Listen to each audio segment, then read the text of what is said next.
Hey everybody, welcome back to This Day in History. It is August 8th, 2024. And as you know, it's not about the year, it's about the history of the day. It's a nice, bright, sunny day. There's a little bit of, I don't know, smog in the air or whatever, but it's very warm. Uh, Trying to keep the road noise down because I'm off the side of the road here. I got this one window up, but the other window down, but it's sweltering. So I'm going to get into it. Okay, so let's just get into it. So it's August 8th. It's the birthdays, right? So the first birthday is 1879, Emiliano Zapata. Um, I read up a little bit on him. He was interesting. Uh, he didn't even reach his 40th birthday when he died, but he was Mexican a Mexican revolutionary, and I have to say that like I usually don't hold revolutionaries in high regard because they're usually militants and they kill a lot of people to affect their end goals. Um, this guy was different. He he wanted to affect change, in a positive way for Mexico. He had a 25,000 man army. Um, he was affiliated with Pancho Villa. Pancho Villa was he commanded forces in the north, um, basically along the Mexican American border, whereas Zapata had uh, forces further in the south, closer to Mexico City. He the two of them did join forces, and they did agree on the platform and all that. And so at the time, there was a ruler that was ousted, and another ruler came in, and this ruler um, wouldn't go along with what Zapata wanted, and so they were at odds with each other. He gets ousted, and then they're trying to affect change, um, and they had someone that was going to come in and and really affect the changes that you know Villa and Sabata wanted.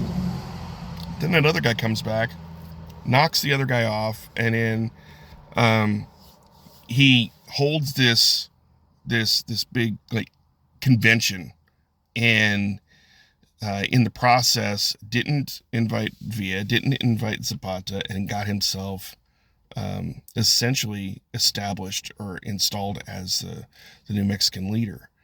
Well, this is in 1917.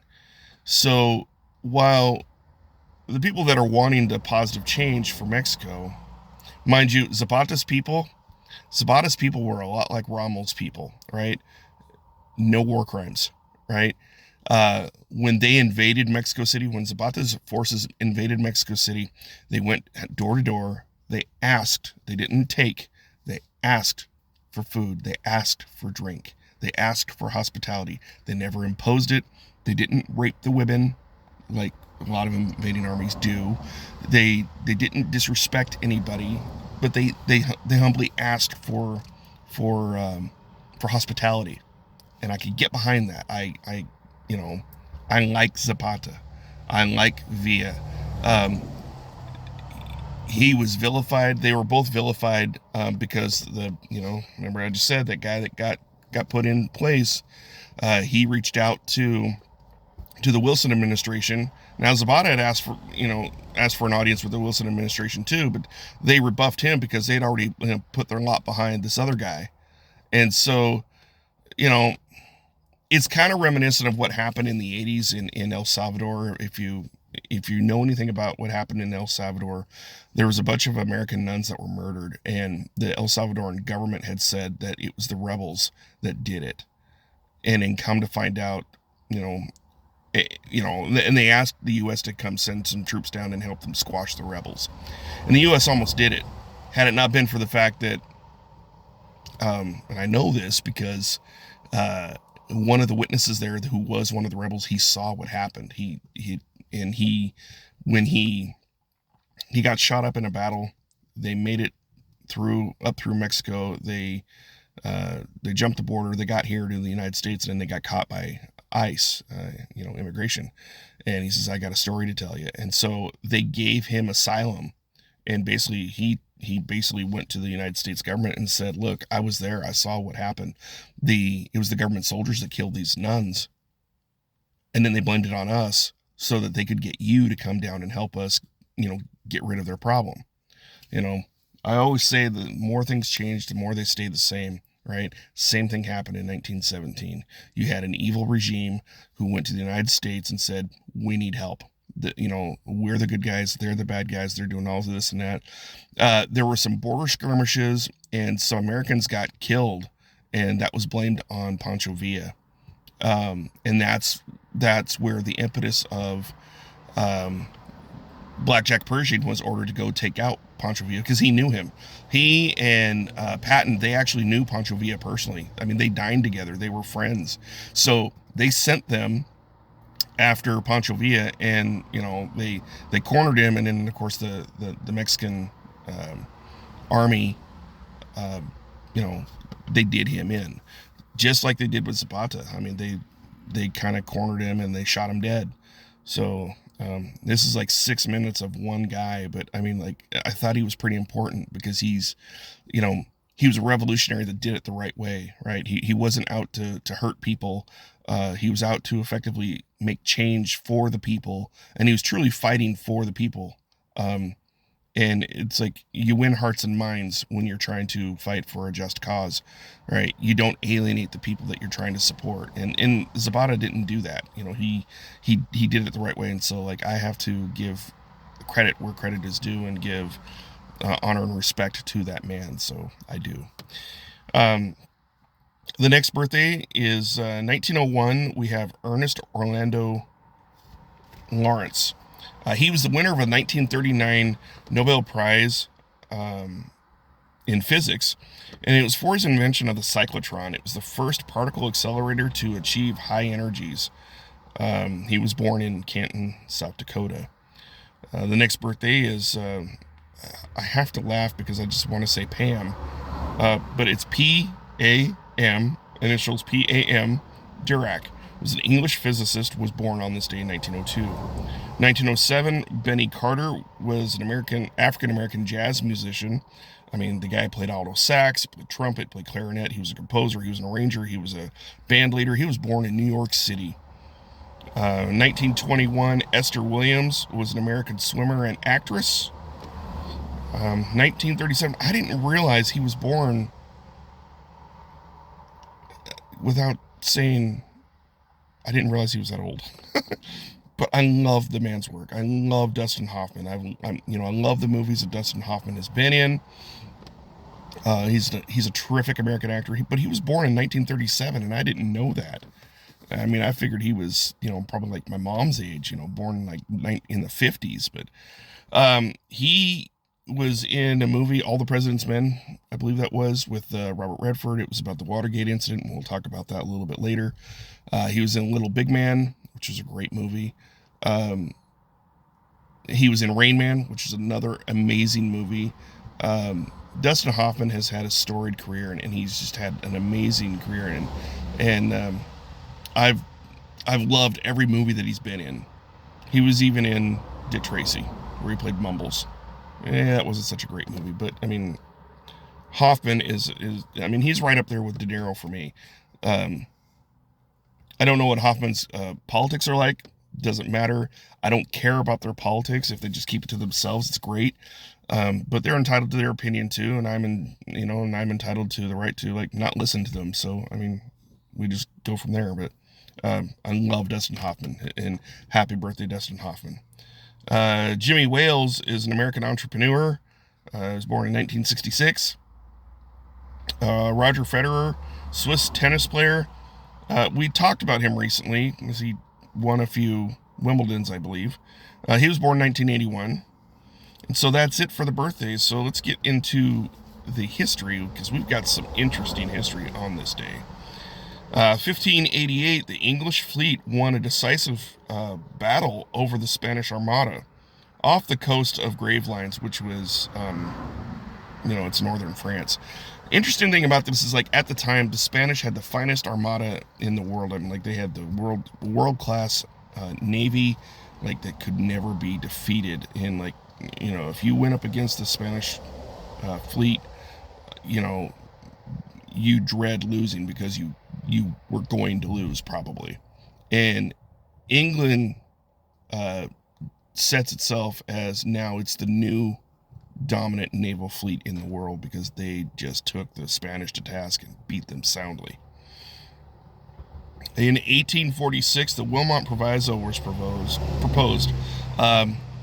David Wilmot had proposed this notion that with the advent of the Mexican-American War coming to an end, and new territories, becoming U.S. territories, he was a staunch abolitionist. He wanted to ensure that we didn't have slavery in the new territories. So what he did is he proposed the Wilmot Proviso. It was an attempt to limit slavery in the new territories. It never passed. But what it did do is it started a movement that gave birth to the Republican Party. And the Republican Party was the independent party when Lincoln was elected president. And they kind of took on the notion and the attitude of, we're here to end slavery. We are anti-slavery, and that was kind of their big thing.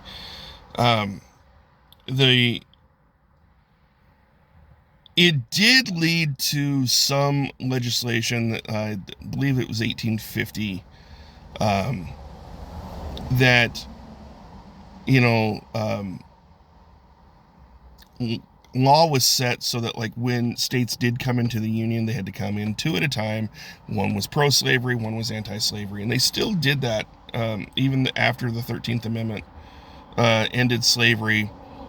States that came in, if you look at it, you'll find that after that point, when states came into the Union, they always came in twos, and they always came within a year of each other. You look at our last two, Hawaii and Alaska, they came within a year of each other of being admitted into the Union, and that was because it was a tradition by that point. So it wasn't so much that it was slave, anti-slave. It was like, well, we've done this two-state tradition since 1850, that they just continued doing it, and that's how they do it. So if they ever add any more states to the Union, which I highly doubt they will, but if they do, they're going to adhere to that two-state tradition. So in other words, if we were to add states to the Union, like, say, it would have to be like, and Puerto Rico wants statehood. They figure they pay taxes. They want to have representation. And the only way they can have representation in Congress and Senate is if they have statehood. Well, to add Puerto Rico requires you to add someone else, whether it be Guam, which would be like Hawaii, they'd just be in the middle of nowhere, or it would be like the U.S. Virgin Islands, or some territory where we would consider statehood. It has been proposed to give Washington, D.C. statehood, but the whole point of why Washington, D.C. is our national capital is so that no state can claim ownership over the capital. By proxy, no state could hold the reins of power over national politics. So, little side note history on the Wilmot Proviso there. 1945, the United States, the United Kingdom, the Soviet Union, and France, they all signed the London Agreement authorizing the Nuremberg trials of Nazi leaders who would be tried as war criminals by an international military tribunal. So it was on this day in 1945 that they all voted unanimously and agreed unanimously that, we're going to have this coalition trial of these bad guys, and we're going to, put them on trial and either give them death penalties, or we're going to give them, like 20 years hard labor, like they did with Albert Speer. 1963, I thought this was kind of interesting. So there's this armed robbery that happens in England, right? They stole 2.6 million pounds from Glasgow, London, Royal Money Train. It was near Bredego, Bridge, North London. It was known as the Great Train Robbery, and it was felt like it was, there was an inside job.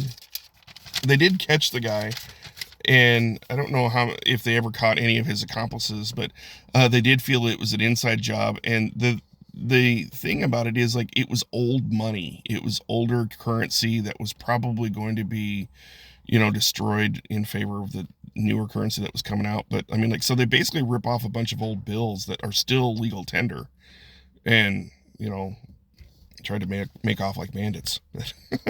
So that happened in 1963. 1992, since we're in Olympic season right now, we have 1992, the U.S. Olympic basketball, the Dream Team, they defeat Croatia to win the gold in the Barcelona games. Now, I have an issue with that, but the Dream Team consisted of NBA players: Michael Jordan, Larry Bird, Magic Johnson, Scottie Pippen, Charles Barkley, Clyde Drexler. He was one of our own here in Portland. Patrick Ewing, Christian Lautner from he was a college kid. Karl Malone, Chris Mullen, David Robinson, and John Stockton. Chuck Daly was selected as the head coach. Here is the problem that I have with that, is that the Olympics are supposed to be for amateurs only. It's always been that way, right? And how the U.S. team justified it using professionals was because in 1988, after the 88 Olympics, I guess, they had kind of determined that other countries had been cheating and using their quasi-professionals and putting them in the Olympics. And they figured if they could do it, we could do it. So in 1989, the Olympic Commission had made it okay to, so that legally it was, it was justified. It was on above board. It was okay, rules wise, for NBA players to play in the Olympics. Personally, in the spirit of the games, I think it was wrong. I still think it was wrong. I remember my friend and I, my friend Willie and I, we used to do OPB radio. We did Golden Hours, and it was a sports program, and we debated that. And he insulted me on the air and said that I was being stupid because it raised the bar for basketball. That may be so, but like, when you're looking at the integrity of the game, how, what good is cheating? You know what I mean? What good is raising the bar if you have to cheat to do it? And essentially that's what I saw this. I mean, and don't get me wrong, right? Half these guys, like, they were, I mean, when I did watch basketball and I did have a love for the game, half these guys were my basketball heroes. I had no axe to grind against any of them, really. But the fact of the matter is that, like, they were professionals going up competing against amateurs, and they're beating them soundly because, that was the cream of the crop. And I just took issue with that, and I still take issue with that, and I think it's wrong. And if you think I am wrong and you want to debate me on the subject, feel free to, it's hot, feel free to put some comments down there, and I will gladly discuss it with you. I'll gladly debate it with you. I don't think it's going to go anywhere because I'm dead set in my views that I think it was wrong, no matter how legal it was. I think it was morally wrong, and it went against the whole spirit of what the Olympics stand for, in my opinion. So, in 2000, the wreckage of the Confederate States of America submarine Hunley was raised from the ocean floor near Sullivan Island, South Carolina. It was the first sub to sink an enemy ship, and it was a Union sloop called the Housatonic. I remember watching a movie on this. Donald Sutherland was in it. Armand Assante was in it. And it was about the Hunley. And what it was is that, the Confederates, the South, they had a submarine that they had made out of, basically, it's like one of the big smokestacks of one of the big steam engines, steam powered ships. And then they converted it and that served as the main body, and then they added other stuff to it. But it was a man-powered, pedal-driven sub, and what they did is they manually let water in certain ballast, and that's what allowed the sub to sink. And then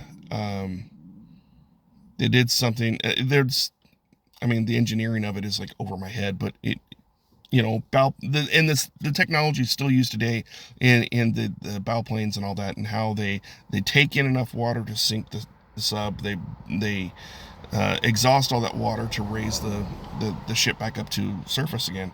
But it was the first submarine to ever sink an enemy ship. And submarine technology had been around. We had a rudimentary that was called the Turtle in the Revolutionary War, where the guy was in a submarine. It was like a ball, and went underneath, and then he would pedal, like bicycle pedal, underneath the ship, and then he had a corkscrew, and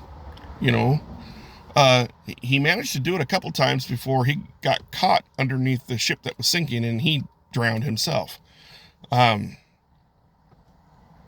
But then in 1824, that's when they really started looking at utilizing submarines in some form of capacity. So the submarine service has been around for a long time. 2011, Tibetan scholar Lobsang Sangay inaugurated as the prime minister of the Tibetan government in exile. So he's the first non-monk and first person born outside of Tibet to hold that position. And I mentioned something about Watergate, so here it is. It's on this day, 1974, President Nixon resigns as president, effective the following day. So it'll be like tomorrow is when the tradition of, or the power had changed from Nixon to Ford, rather, excuse me. He resigns because he was facing impeachment, right? And he was facing impeachment due to his alleged role in the Watergate scandal. So he announces his resignation in 1974 on this day. It is tomorrow in 1974 that Ford takes over as president, and in a bold move, Ford exonerates Nixon by giving him a blanket presidential pardon. He basically says, he's given a presidential pardon for any crimes that he may have committed. His role in Watergate, and essentially what that did is that ended any criminal investigation of Richard Milhouse Nixon. A lot of people thought that was that Ford had hindered justice, but it's within his legal rights as a president to do so, and due to double jeopardy laws, well, he's already been pardoned, so they can't. If you know anything about our Constitution, you know that you cannot be tried for the same crime twice, and essentially, if you've already been pardoned for a crime, well, you can't be brought up on charges for said crime, unless the charges are completely different.